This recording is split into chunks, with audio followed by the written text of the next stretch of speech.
इश्क नहीं आसा, बस इतना समझ लीजिए, एक आग का दरिया है और डूब के जाना है। जी हाँ, अगर आपको भी उस व्हाइट कोट से प्यार है, आपको भी उस स्टेथोस्कोप से प्यार है, तो आपको उस नीट नाम के एग्जाम की भट्टी में आपको तपना पड़ेगा। उस आग के दरिया को, मतलब उस नीट एग्जाम को क्रैक करना पड़ेगा, तब जाकर के वो कोट आपके नसीब में आएगा, वो स्टेथोस्कोप आपके नसीब में आएगा। और जब आप सर्जन बनोगे और जब ग्लव्स और जो ब्लड आएगा, तब जो फीलिंग आती है, उस फीलिंग का मजा ही कुछ अलग है। वो आपने एक मूवी भी देखी होगी, कबीर सिंह, उसमें वो बोलता है डॉक्टर कि जब ब्लड ग्लव्स पर आता है ना, तो वो फीलिंग आती है। तब वो ब्लड जो ग्लव्स पर आया है, वो किसी की जान लेने के लिए नहीं आया है, वो किसी की जान बचाने के लिए आया है। और वो जो जान बचाने का, ह्यूमन की जान बचाने का जो सिर्फ एक रिसोर्सेज है, जो ऑथोरिटी है, वो सिर्फ किसके पास है? एक डॉक्टर ही बचा सकता है, उसके अलावा और कोई नहीं है। ठीक है, तो आप एक बहुत ही अच्छी कोर्स में एंट्री लेने जा रहे हो, तो उसके लिए आपके अंदर वो एक कंसिस्टेंसी होनी चाहिए। तो मैं चंचल कुलदीप आपका स्वागत करता हूं इस खूबसूरत से प्लेटफॉर्म पर, जिसका नाम है ईसीआई नीट। और हमने स्टार्ट क्या कर रखा है, लोकोमोशन एंड मूवमेंट नाम का एक बड़ा ही खूबसूरत सा चैप्टर, जिसके 5 लेक्चर हो चुके हैं, और उन 5 लेक्चर की जो लिंक है वो डिस्क्रिप्शन बॉक्स में दे रखी है। तो आप वहां से देख जाकर के चैप्टर को शुरू से स्टार्ट कीजिए, जिससे आपको एक एक पॉइंट क्लियर हो।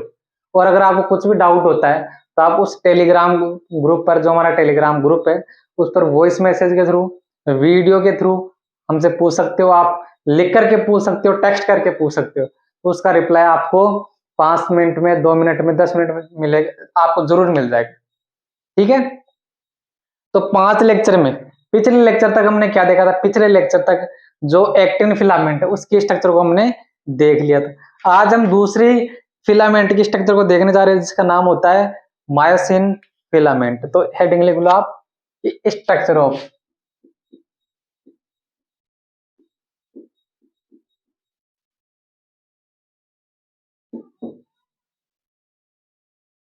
मायोसिन, या इसी का नाम क्या होता है? थिक फिलामेंट या मोटा तंतु। थिक फिलामेंट या मोटा तंतु।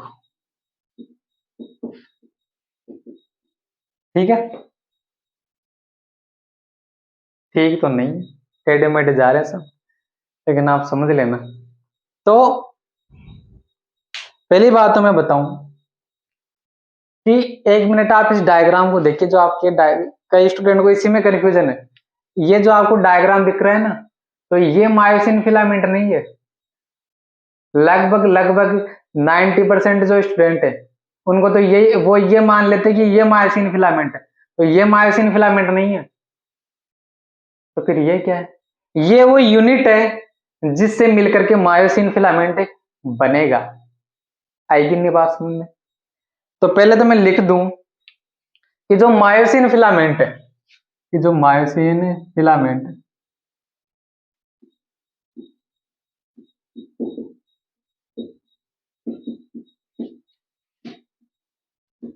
Is a polymer of meromyosin. ये जो मायोसिन फिलामेंट है, वो मीरोमायोसिन का क्या होता है? पॉलीमर। मतलब मीरोमायोसिन, बहुत सारे मीरोमायोसिन आपस में जुड़ करके क्या करते हैं? मायोसिन फिलामेंट का क्या करते हैं?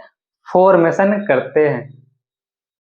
आई कि नहीं बात समझ में? या ऐसे आप मान सकते हो कि जो मायोसिन प्रोटीन है, वो क्या है? एक पॉलीमराइज्ड प्रोटीन है, जो किससे मिलकर के बनी होती है? मीरोमायोसिन से मिलकर के बनी होती है। और मसल्स में 70% इन मसल सेल प्रोटीन, इन मसल सेल प्रोटीन। तो जो मसल में पाए जाने वाली प्रोटीन है, उसमें से मैक्सिमम कौन होती है? ये मैक्सिमम लिख देता हूं मैं यहाँ पर, मैक्सिमम मैक्सिमम कौन होती है? मैक्सिमम यही होती है मायोसिन फिलामेंट। ठीक है, तो फिर ये हमको ये देखना पड़ेगा पहले तो, ये मीरोमायोसिन, ये मीरा मायोसिन नहीं है, ये मीरोमायोसिन है। तो ये मीरोमायोसिन कैसा होता है, और फिर ये आपस में जुड़ करके मायोसिन फिलामेंट का फॉर्मेशन कैसे करेंगे? तो हमको पढ़ना पड़ेगा ये मीरा मायोसिन, ये मीरा कैसी है भाई? तो मीरो मायोसिन, कौन सी मायोसिन? मीरा मायोसिन। अब ये जो मीरा है, ये जो मीरा है, ये मीरा है, उसकी स्ट्रक्चर कैसी होती है? टेडपोल लार्वा के समान कैसी होती है? क्या होती है इसकी स्ट्रक्चर? इसकी स्ट्रक्चर कैसी होगी देखने में? टेडपोल लार्वा के जैसी। और इसके अंदर क्या होती है? 6 पॉलीपेप्टाइड चेन।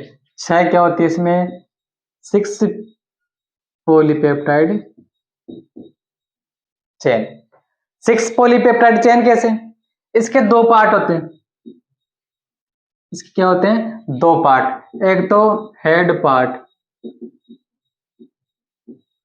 और एक होता है टेल पार्ट।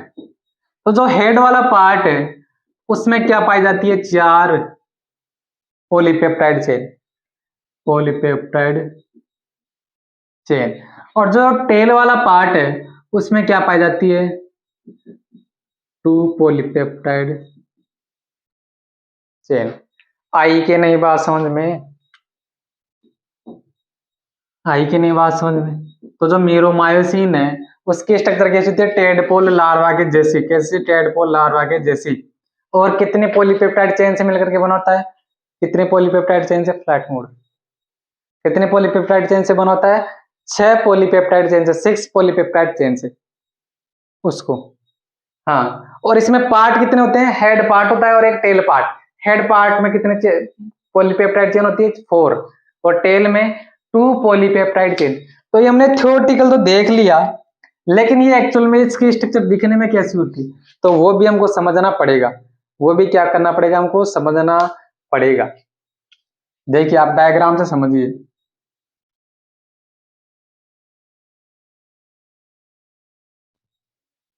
ये देखिए डायग्राम समझिए आप। और ये देखिए, ये तो ये जो मैंने बनाया, ये जो मैंने यहां से लेकर के यहां तक बनाया है, ये तो क्या है? Tail part. ये तो क्या है? Tail part. और ये वाला जो बनाया है राउंड राउंड, ये क्या है? ग्लो, ये क्या है? हेड पार्ट, जो कैसा होता है? ग्लोब्यूलर।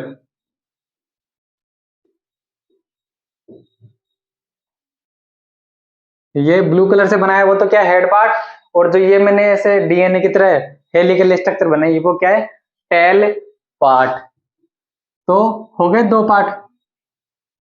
तो ये स्ट्रक्चर किसकी है? मीरोमायोसिन की है। किसकी स्ट्रक्चर है? मीरोमायोसिन की।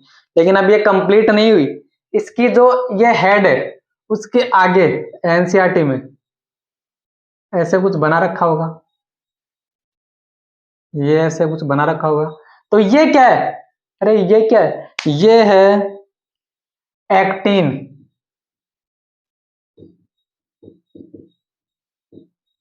बाइंडिंग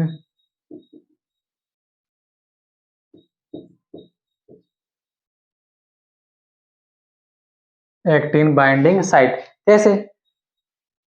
ये मिलकर के क्या बनाएगा? मायोसिन फिलामेंट बनाएगा। और मायोसिन जाकर के इससे अटैच होता है। देखो बताया था ना पिछले लेक्चर में, ऊपर क्या एक्टिन, नीचे क्या मायोसिन। तो मायोसिन जाकर के किससे अटैच होता है? एक्टिन से। तो ये मिलकर के क्या बनाएगा? मायोसिन बनाएगा। और मायोसिन जाकर के अटैच होगा किससे? एक्टिन से। तो वो किसकी हेल्प से होगा?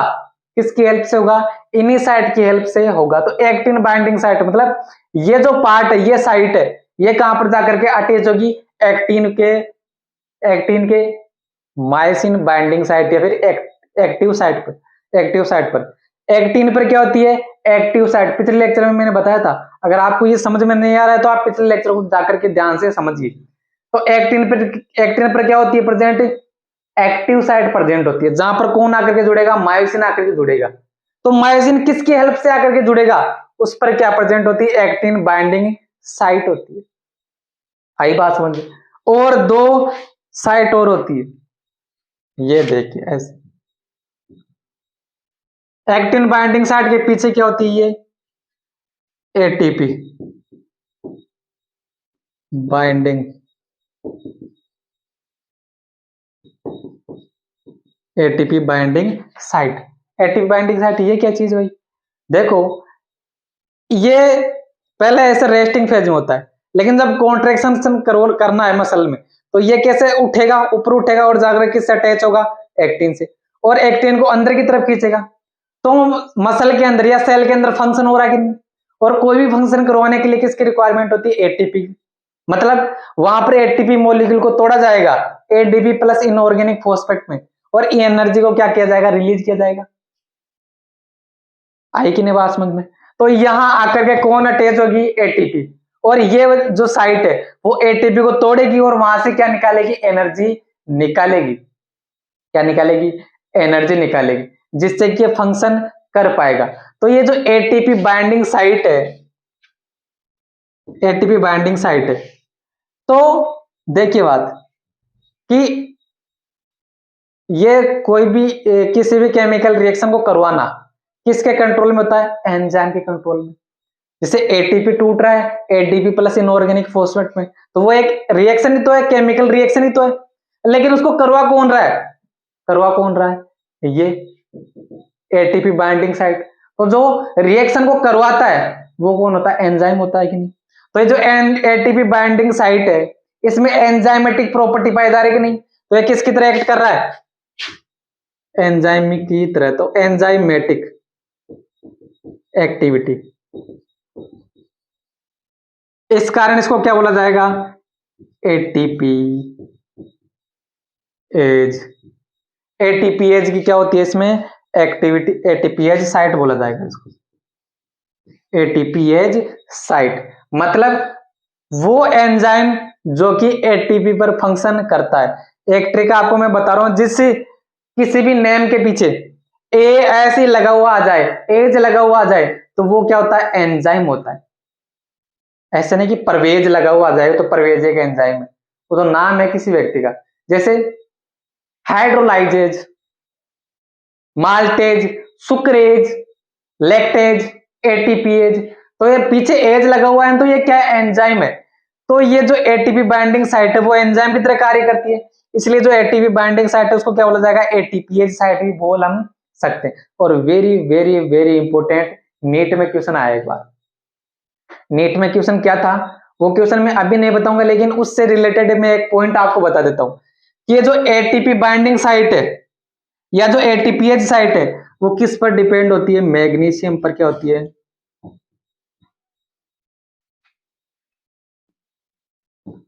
मैग्नीशियम पर क्या होती है?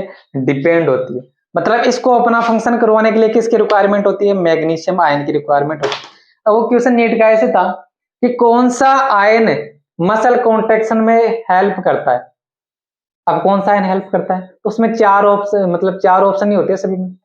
तो एक तो ये हेल्प कर रहा है, और दूसरा एक आयन मैंने पिछले लेक्चर में बताया था वो कैल्शियम आयन। कैल्शियम आयन की वजह से ट्रोपोनिन और ट्रोपोमायोसिन रिमूव हो जाते हैं, एक्टिन मायोसिन एक दूसरे से बंध जाते हैं, जिससे मसल कॉन्ट्रेक्शन होता है। तो एक तो मैग्नीशियम आयन और एक कैल्शियम आयन, दोनों किस में हेल्प करते हैं? मसल कॉन्ट्रेक्शन में हेल्प करते हैं। लेकिन सोडियम और पोटेशियम किस में हेल्प करते हैं? फिर इंपल्स ट्रांसमिशन में हेल्प करते हैं। आई के नहीं बात समझ में? तो एक क्वेश्चन में मैं आपको करवाऊंगा। तो ये हो गया क्या? मायोसिन की क्या हो गई? स्ट्रक्चर हो गई। तो आप इसको लिख लो, फिर आगे में हम चलते हैं, कुछ इंपॉर्टेंट पॉइंट लिखते हैं। लिख लो। आपने पोज किया और ये मेरे को पोज किया और आपने लिख लिया।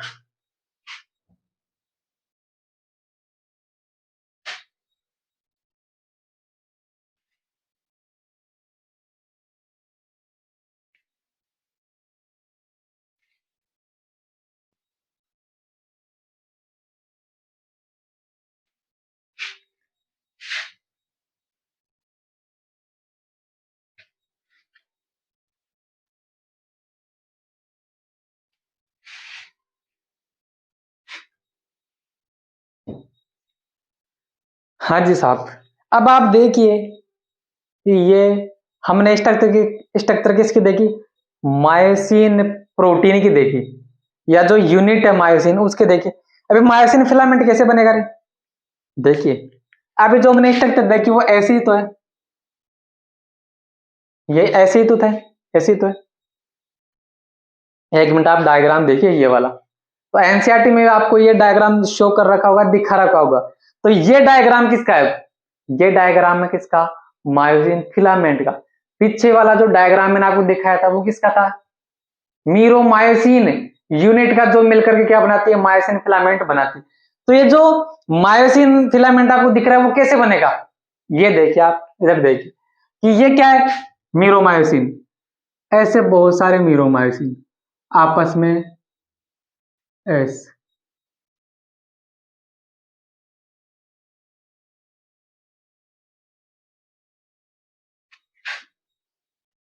दिख रहा है ना, ये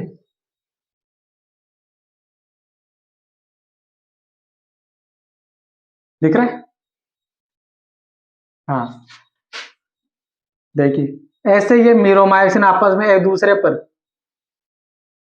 ये बन गया क्या, मायोसिन फिलामेंट। बहुत सारे मीरोमायोसिन जब जुड़ेंगे ना तब जाकर क्या बनता है, ये मायोसिन फिलामेंट बनता है।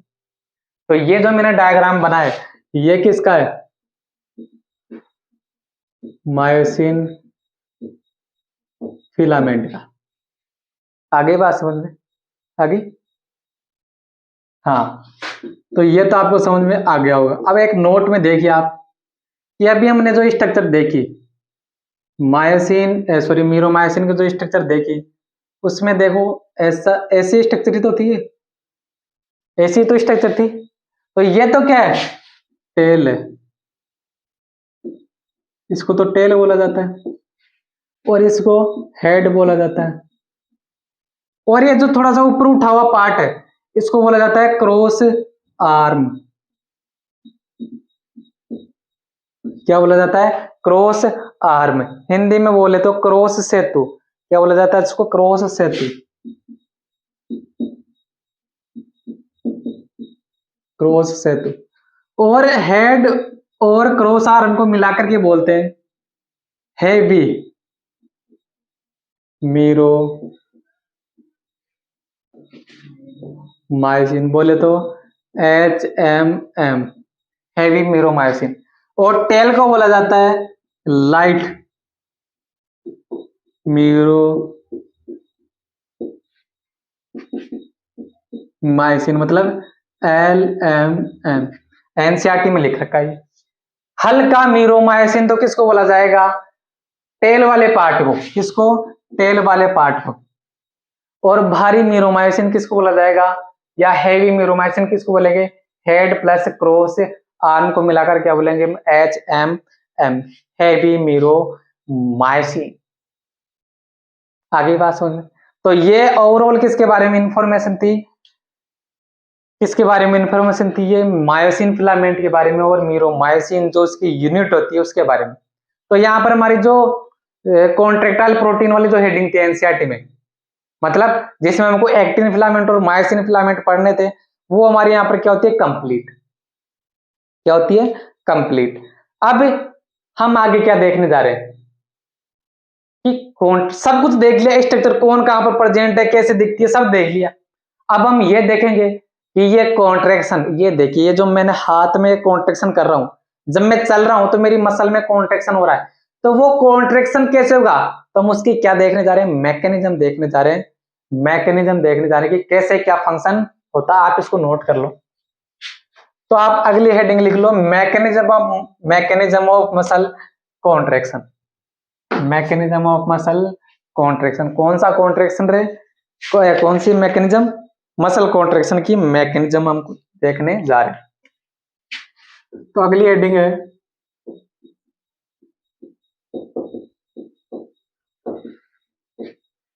Mechanism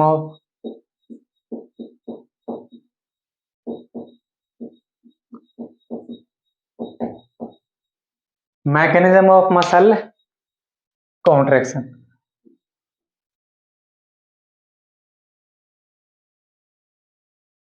mechanism of muscle contraction, कि मसल में जो कॉन्ट्रैक्शन होगा उसको हमको समझना है। तो पहली बात तो ये किसने बताया था, ये मैकेनिज्म जो है वो किसने समझाई थी? Hansen,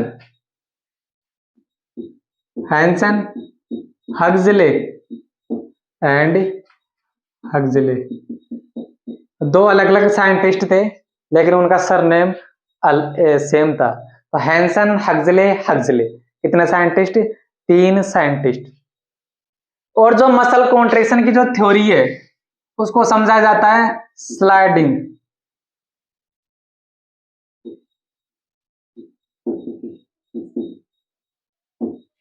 filament, very very important, sliding filament theory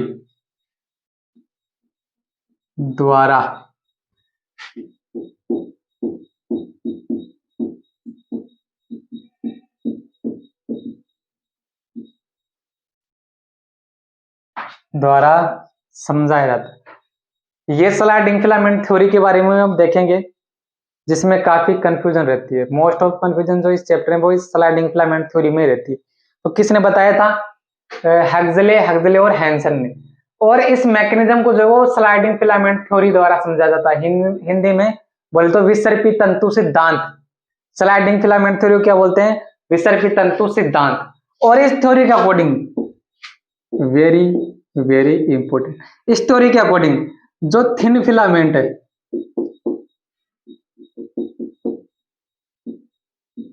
thin filament है, थिन फिलामेंट मतलब जो एक्टिन है, स्लाइड ओवर द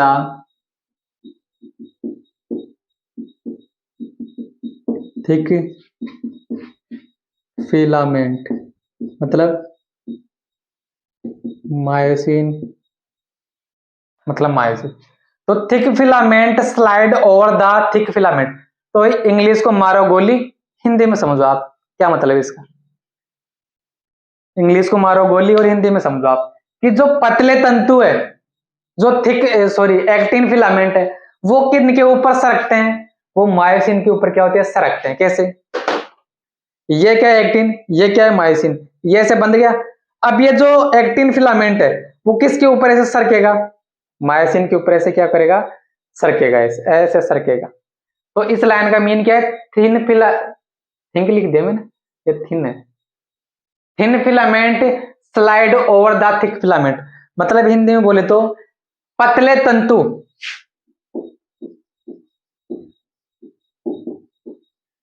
पतले तंतु मोटे तंतुओं पर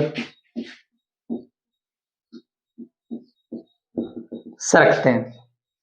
very very important for the NEET examination. आई बात समझ में? तो ये है।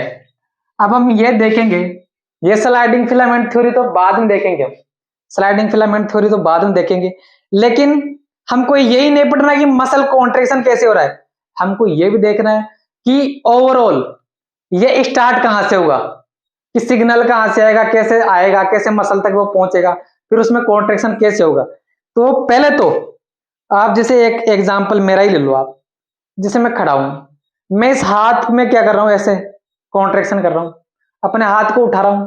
तो उठाने के दौरान कॉन्ट्रैक्शन हुआ कि नहीं हुआ इसमें? उठाने के दौरान कॉन्ट्रैक्शन हुआ कि नहीं इसमें?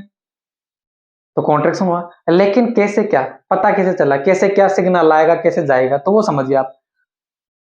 कॉन्ट्रैक्शन वाली मैकेनिज्म या स्लाइडिंग फिलामेंट थ्योरी तो हम आखिर में देखेंगे और बहुत डिटेल में देखेंगे। तो कैसे शुरुआत हुई इसकी? देखिए कि इस हाथ को उठाने के लिए पहली बात तो मेरे ब्रेन ने क्या दिया? सिग्नल दिया। मेरा ब्रेन ही सिग्नल देगा, मतलब जो ब्रेन के द्वारा काम होते हैं वो हमारी इच्छा के अनुसार होते हैं, इच्छा के अनुसार होते हैं। ऐसे थोड़ी है कि कोई बाहर का व्यक्ति आएगा और वो बोले कि सामने वाले का हाथ कॉन्ट्रैक्शन करे, तो मेरा हाथ कॉन्ट्रैक्शन करने लगे।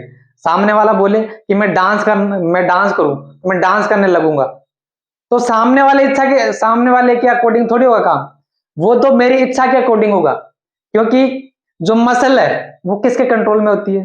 जो स्केलेटल मसल है वो किसके कंट्रोल में होते हैं, सीएनएस के कंट्रोल में होती है। और जो सीएनएस होगा उसके द्वारा जो होने वाले फंक्शन है वो कैसे होते हैं, हमारी इच्छा के अनुसार होने वाले, मतलब वॉलंटरी होते हैं।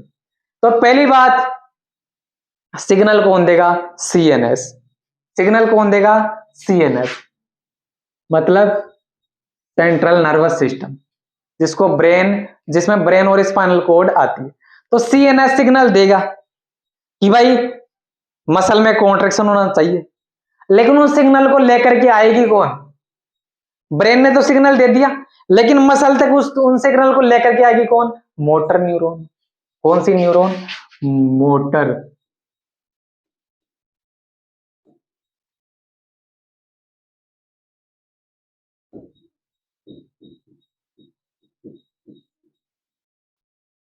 दिख रहा है ना, मोटर न्यूरॉन।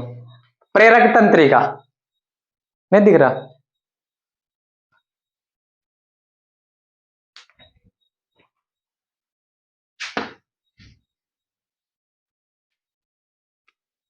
देखिए पहले तो सिग्नल कहां से दिया जाएगा, सीएनएस से। सीएनएस से सिग्नल लेकर के आएगी कौन, मोटर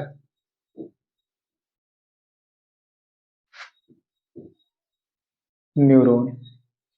ठीक है, ब्रेन से सिग्नल लेकर के आ रही है कौन, मोटर न्यूरॉन। और वो सिग्नल ला करके किसको देगी, सिग्नल मसल के पास लेकर गएगी। ठीक है, तो एक मिनट आप पिक्चर को देखिए इसको, ये जो आपको पिक्चर दिख रही है ना, इसमें आपको दिखा रखा है कि जो न्यूरॉन है, मोटर न्यूरॉन है, वो किस से कनेक्टेड है, वो किससे कनेक्टेड है, मसल से कनेक्टेड है। तो ये जो न्यूरॉन का आखिरी वाला पार्ट है जो मसल से अटैच है, उसको क्या बोला जाता है, सिनेप्टिक नोब बोला जाता है। ठीक है, सिनेप्टिक नोब बोला जाता है। और सिनेप्टिक नोब के अंदर क्या प्रेजेंट होते हैं, सिनेप्टिक वेसाइकल। और सिनेप्टिक वेसाइकल के अंदर क्या होता है, न्यूरोट्रांसमीटर भरा रहता है।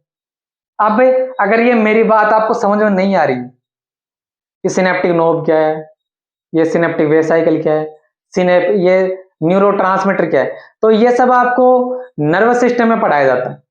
लेकिन आप इतने ज्यादा टेंशन मत लो, आप तो सीधा याद रखो कि जो न्यूरॉन है उसका आखिरी पार्ट क्या, जो ऐसे ये गुंडी गुंडी आपको नजर आ रही है, वो क्या है, वो होती है सिनेप्टिक नोब। सिनेप्टिक नोब के अंदर क्या भरा रहता है, यहां पर मैं आपको डायग्राम से समझा देता हूं कि मान लो कि ये क्या न्यूरॉन है, ये क्या न्यूरॉन, तो ये क्या है, सिनेप्टिक नोब है। ये राउंड राउंड आपको जो दिखाई दे रही है वो क्या है, सिनेप्टिक नोब है।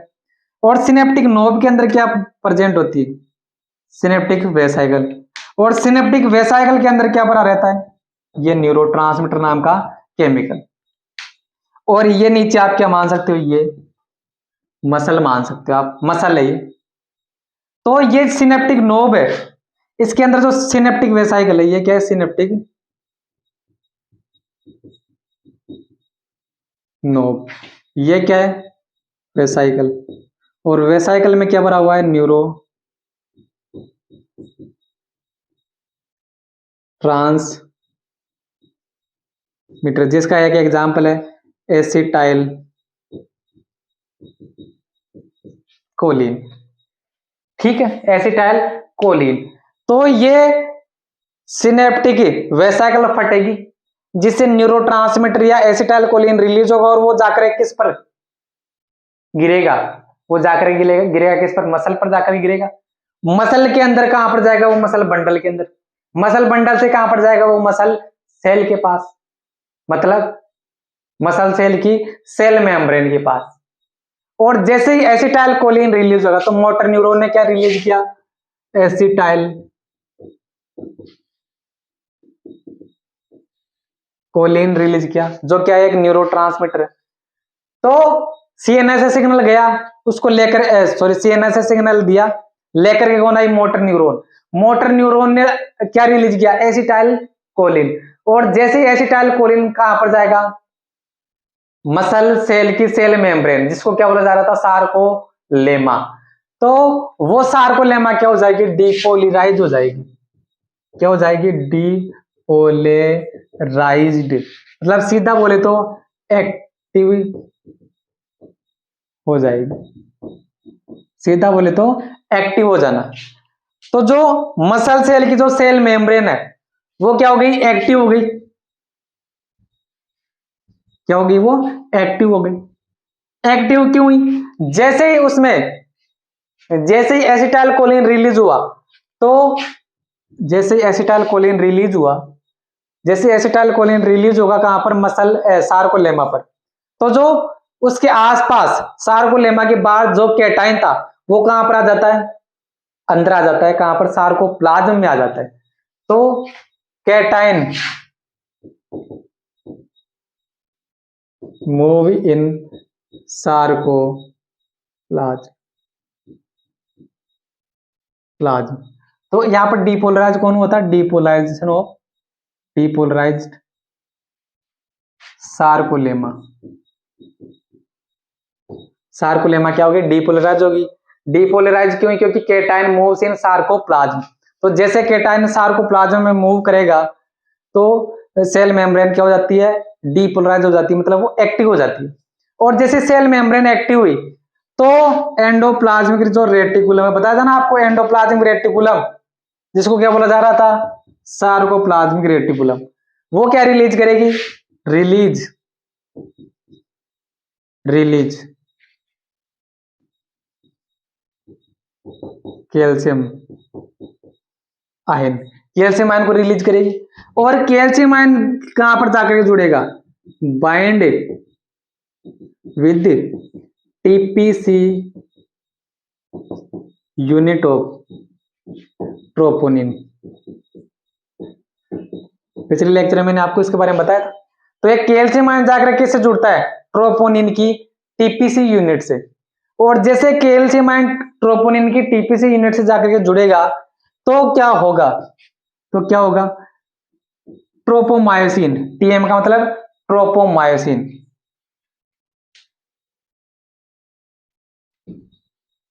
Tropomyosin and troponin. टीएम का मतलब ट्रोपोमायोसिन और टीपी का मतलब ट्रोपोनिन। रिमूव फ्रॉम एक्टिन, दिख रहा है ना। हाँ, तो जैसे कैल्शियम आयन जाकर, कैल्शियम आयन अटैच होगा इससे, ट्रोपोनिन से, तो ट्रोपोमायोसिन और ट्रोपोनिन रिमूव हो जाएंगे कहां से, एक्टिन फिलामेंट से। और जैसे वो रिमूव होंगे तो जो active site,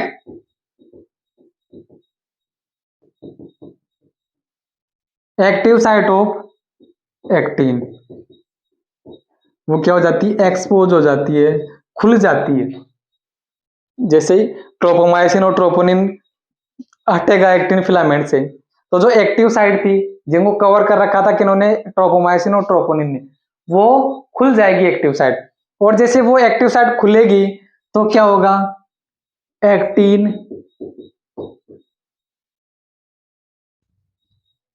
myosin, sorry myosin attach with actin, myosin actin से अटैच हो जाएगा, मतलब क्या बन गया, क्रॉस ब्रिज का क्या हो गया, फॉर्मेशन। क्रॉस ब्रिज का क्या हो गया, फॉर्मेशन। और क्रॉस ब्रिज का जैसे फॉर्मेशन होगा तो आखिर में क्या होगा फिर, मसल कॉन्ट्रैक्शन। मसल में क्या होगा, कॉन्ट्रैक्शन। ये खचपच मच गई शायद, दिख तो रहा है ना आपको, हाँ दिख रहा है, क्लियर दिख रहा है। तो एक बार वापस से देखिए आप, किस सीएनएस ने या ब्रेन ने सिग्नल दिया, ब्रेन ने सिग्नल दिया, उन सिग्नल को लेकर के कौन है, मोटर न्यूरॉन, कहां पर लेकर के जाएगी वो, मसल के पास। और मसल के पास जाकर के क्या वो रिलीज करेगी, एसिटाइल कोलिन।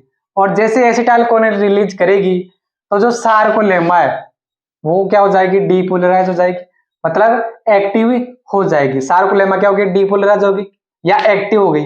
एक्टिव क्यों हुई, क्योंकि कैटाइन मूव्स कर गए कहां पर, सार्कोप्लाज्म में क्या एंटर कर गए, कैटाइन एंटर कर गए। और जैसे डीपोलराइज हुई या कैटाइन अंदर एंटर करे तो जो सार्कोप्लाज्मिक रेटिकुलम थी उसने क्या रिलीज किया, कैल्शियम आयन रिलीज किया। और कैल्शियम आयन जैसे का अमाउंट जैसे सार्कोप्लाज्म में बढ़ेगा तो वो कैल्शियम आयन किससे जाकर के बाइंड होंगे, वो ट्रोपोनिन से जाकर के बाइंड होंगे, ट्रोपोनिन की टीपीसी यूनिट से जाकर के बाइंड होंगे, और वो किसको रिमूव कर देंगे, ट्रोपोनिन और ट्रोपोमायोसिन को क्या कर देंगे, रिमूव कर देंगे। और जैसे ही रिमूव होंगे ट्रोपोनिन और ट्रोपोमायोसिन, तो एक्टिव साइट जो है, एक्टिन की जो एक्टिव साइट है वो खुल जाएंगी। तो जैसे एक्टिव साइट खुलेगी तो वहां पर कौन आकर के बंध जाएगा, मायोसिन आकर के जुड़ जाएगा, और मायोसिन का जुड़ना क्या कहलाता है, क्रॉस ब्रिज का फॉर्मेशन हो गया। वहां पर किसका फॉर्मेशन हो गया, क्रॉस ब्रिज का क्या हो गया, फॉर्मेशन। और क्रॉस ब्रिज का जैसे फॉर्मेशन होगा, मायोसिन एक्टिन से जाकर के जुड़ गया, तो वो एक्टिन को किधर खींचेगा, अंदर की तरफ खींचेगा, इधर वाला मायोसिन एक्टिन को अंदर की तरफ खींचेगा, जिससे सार्कोमेयर में मतलब सार्कोमेयर पास पास आ जाएंगे, मतलब मसल में क्या हो गया, कॉन्ट्रेक्शन हो गया। तो आखिरी में क्या हुआ, फिर मसल में कॉन्ट्रेक्शन आपको देखने मिला। तो ये तो मैंने आपको एक ऊपर से एक ओवरव्यू दिया है कि कैसे काम होगा, लेकिन अभी तक ये तो बाकी है, ये वाला पोर्शन तो बाकी, कि स्लाइडिंग फिलामेंट थ्योरी तो बाकी है, कि कैसे पतले तंतु जो है वो मोटे तंतुओं के ऊपर सरकते हैं। यहां से लेकर के यहां तक वाला पार्ट तो समझ में आ गया, लेकिन यह समझ में नहीं आया कि मसल कॉन्ट्रैक्शन आखिर में होगा कैसे, सार्कोमेयर की लेंथ कैसे कम होगी, वो पतले तंतु मोटे तंतुओं के ऊपर सरकेंगे कैसे। तो वो हमको क्या करना पड़ेगा, समझना पड़ेगा, किसके द्वारा, स्लाइडिंग फिलामेंट थ्योरी के द्वारा। ठीक है, तो ये आज का हमारा क्या था, पोर्शन था। तो अगले आने वाले लेक्चर में हम क्या देखेंगे, अगले आने वाले लेक्चर में स्लाइडिंग फिलामेंट थ्योरी देखेंगे, बहुत ही इंपॉर्टेंट है, और नीट में यहां से बार बार क्वेश्चन आता है। और मैं आपसे एक बात और बताना चाहूंगा कि अभी जो आपके पास टाइम है, इस टाइम में आप सिर्फ अपनी एग्जाम पर फोकस कीजिए, एग्जाम के अलावा कुछ भी इंपॉर्टेंट नहीं इस टाइम। सितंबर से लेकर के जनवरी तक वाला जो पोर्शन है ना, यहां तक आपका पूरा का पूरा एक मतलब ये टाइम पीरियड, इसमें आप अच्छी तरह से प्रिपरेशन करोगे, और फिर फरवरी मार्च और अप्रैल में आपने जो पढ़ा उसको आप अप्लाई करोगे, रिवीजन जब करोगे, तो आपको डेली ऐसे ही मतलब क्लास अटेंड करनी है, टेस्ट देने, उसके अलावा सब कुछ आप छोड़ दो, सब कुछ त्याग दो। क्यों, क्योंकि एग्जाम के अलावा आपके पास किसी भी चीज के लिए टाइम नहीं होना चाहिए, किसी भी चीज के लिए आपके पास टाइम नहीं होना चाहिए, सब कुछ छोड़ दो इसके लिए। ठीक है, तभी जा करके आपका अच्छा स्कोर आप बना पाओगे। क्यों, क्योंकि वो एक शायरी भी है, जैसे कि मिला वक्त तो तेरी जुल्फे सुलझाऊंगा, मिला वक्त तो तेरी जुल्फे सुलझाऊंगा, अभी तो खुद उलझाऊं वक्त को सुलझाने में, अभी तो खुद उलझाऊं वक्त को सुलझाने में, और वक्त ही कितना लगता है जुल्फे सुलझाने में, लेकिन उम्र बीत जाती है वक्त को सुलझाने में। तो हमारे पास कोई अभी एग्जाम के अलावा कुछ भी टाइम नहीं है, तो बी फोकस ऑन और एग्जाम। तो ऐसे ही बने रहे, हमारे साथ जुड़े रहे। तो मिलेंगे अगले लेक्चर में, तब तक के लिए थैंक यू वेरी मच।